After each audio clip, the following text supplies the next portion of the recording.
एकातिर 74 वर्षका पुराना खेलाडी जसले राजनीतिमा जेलदेखि सत्ताको उचाइसम्मको यात्रा तय गरे, अर्कोतिर 35 वर्षका एक युवा जसले र्याप र इन्जिनियरिङ छाडेर लौरोको भरमा काठमाडौँको सत्ता हल्लाइदिए। केपी शर्मा ओली र बालेन शाह, यो दुईजना व्यक्ति बीचको झगडा मात्र होइन, यो त पुरानो सोच र नयाँ पुस्ताको चाहना बीचको युद्ध हो। आखिर किन यी दुई बीचको टक्राउ अहिले यति चरम अवस्थामा पुग्यो? के बालेनले ओलीको गढ मानिने झापा क्षेत्र नम्बर 5 मा पुगेर ओलीको विरासत ढाल्न सक्लान् त?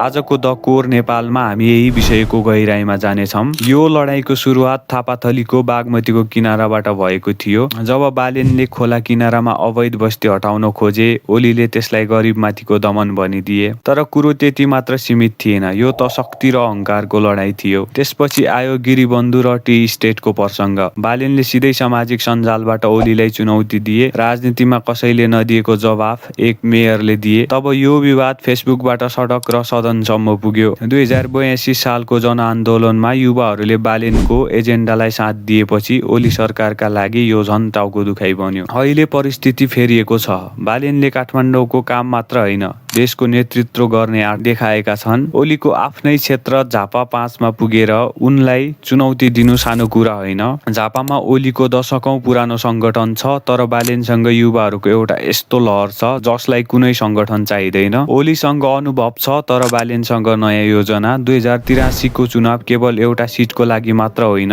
यो नेपालको आगामी प्रधानमन्त्री को हुने भन्ने फैसलाको लागि पनि हो। के झापाका जनताले आफ्नो पुरानो नेतालाई साथ देलान् कि नयाँ परिवर्तनलाई? ओली भन्छन् देश बनाउँछु, बालेन भन्छन् प्रणाली सुधार्छु। तर नयाँ भन्दैमा सबै ठिक र पुरानो भन्दैमा सबै खराब हुँदैनन्। यो लडाईँले एउटा कुरा भने प्रष्ट पारेको छ, अब नेपालमा भाषणले मात्र चुनाव जितिने छैन, जनताले परिणाम खोजिरहेका छन्। तपाईलाई के लाग्छ, झापा 5 को महासंग्राममा कसको जित होला, अनुभवको कि उत्साहको? आफ्नो विचार कमेन्टमा लेख्नुहोला र यस्तै तथ्यपूर्ण भिडियोको लागि द कोर नेपाललाई सब्स्क्राइब गर्न नभुल्नुहोला। धन्यवाद।